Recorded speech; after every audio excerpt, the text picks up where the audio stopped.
ngiyakhathazeka ngathi ngiyakhathazeka ngebandla lami. Ngiyalithanda kodwa umthandaza linawo. Uma ngabe ngithandaza mfundisi ngiye ngizwe sengaluthi sengizosala ngedwa ngiyizwe into yasezulwini no isangibizela ukuthi ngiqhubeke kodwa ngenxa yokuthi ngiyabona ukuthi kodwa sengikhuluma ngokwenyama sengithandazela ukubukwa nabazalwana ngithula. Kodwa uma sifika ethempelini we pray bazalwane ngoba lithi izwi lenkosi nangalimi yethu uyayifundisa ukuba sihlasele uma ngabe sifika ethempelini siyahlangana sithandaze sifika ethempelini sihlangane kuthi makulesibili lana singene ngo-5 sithi siyaphaphama seku-5 AM ngoba uJesu wayenza lento ubusuku bonke sithi siyaphaphama yibo bese sichithiwe njalo sekuyingakusa ngoba sithandaze sikumoya asikwazi ukuthandaza namabhodlo angilindiwe ekhaya uma ngabe sithandaza bazalwane siwuqala kancane sithi babe egameni laJesu sikhuphuke sithi wena ungcwele sikhuphuke sithi ungafaniswa nobani sikhuphuke sithi uhlale enkasilulweni sikhuphuke sihlangane namakhirubi sithi ubani ongalinganiswa nawe siwushiye ilanguage yethu sithi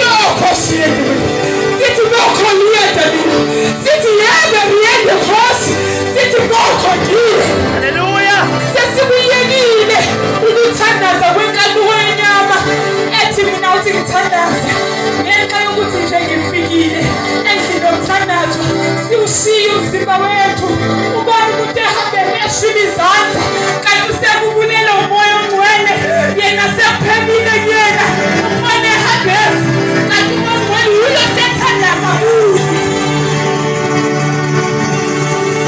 asemana ibani nomthandazo kimi ibani nomthandazo inside of you umthandazo awulindi kufika ethempelini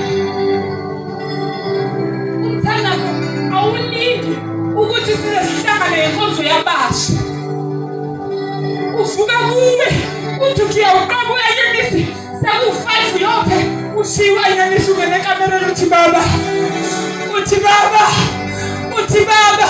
uthi uyabuyela usagofa ufinishe stof uthi nkulunkulu uthi wena baba nayizolo lengibuyile naloshiyaje kusayini uthi usuyaphaka uthi manje sekume kancane ngizomletha ukudla kwakho uthi baba ngisayidinga leyinto uthi uyalibuka uzalo sesishune kakhulu umthandazo ushiye i-TV uhambe ephasejini ngathi yophuma nazo ungene ekamereni uthi baba uthi nkulunkulu wena ungizwa njalo nkulunkulu indlebe yakho iseduzane nabakhathazekile nkulunkulu wena uyangilalela ngoba ngingowakho nkulunkulu awungibizanga kude ukuzongishiya ngiyithandane na ngilalele nkulunkulu.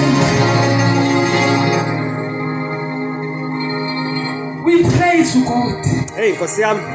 Iyangihlupha le ndaba yokuthi kwaziwa ukuthi khona abantu abakwaziyo ukuthandaza mamphakathi. Ngiyazi ukuthi benganika umamphakathi imike, hayi uzonyuka nawo umthandazo.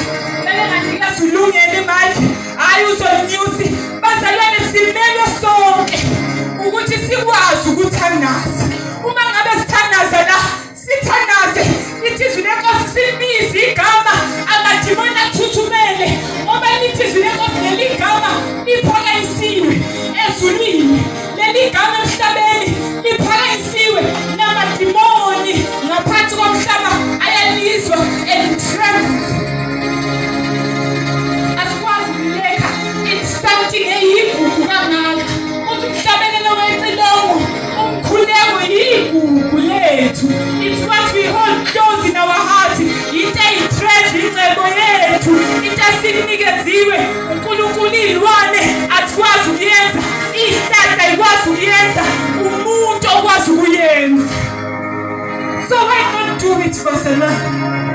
Siyenze uphelele na ukuthi nguyi-OTD mina phela nginesikhulu ndothi abantu ngaphansi uyenze lento yomthandazo ngoba when you come to God kwa-HOD le iyasala mamhlo ngisho ukuthi une-qualification iyasala ngisho ukuthi mina ngumfundisi babumfundisi kuyasala when you go to God, uya uNkulunkulu njengomntwana omncane.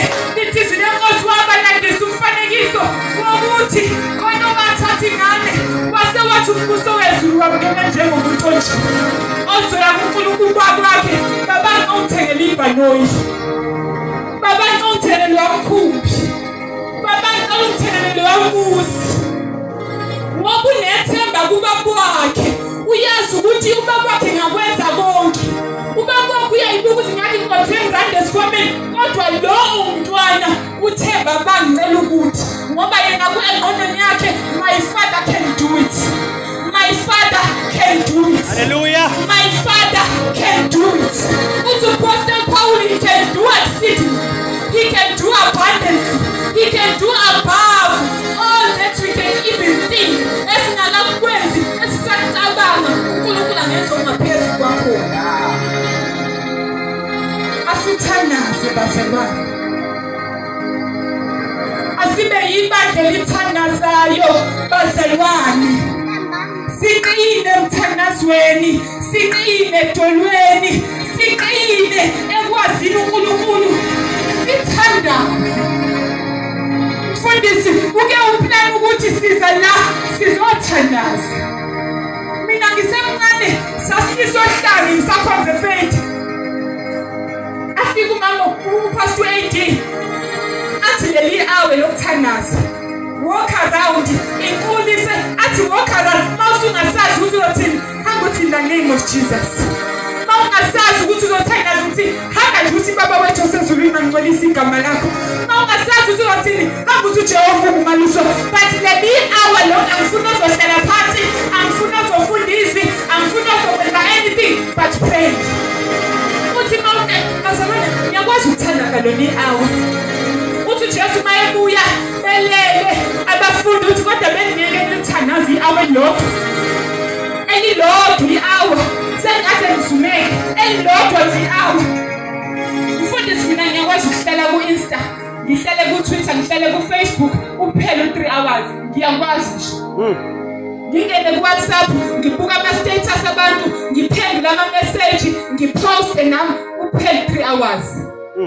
Kodwa ngiyakwazi ukuthandaza lo 3 hours ngoba ngikwazi ukuthatha isikhathi sami ngisiwaste la entweni engenanzuzo, ngihluleke ukusinikeza uNkulunkulu. Hallelujah. Awukwazi bazalwane ukwenza anything leyo nto isithixo kuwe, ungabi nabe uNkulunkulu. Mawukwazi ukwenza into edlula umthandazo, mawukwazi ukuthi ubuka iTV for 4 hours, uhlule ukuthandaza lo 4 hours.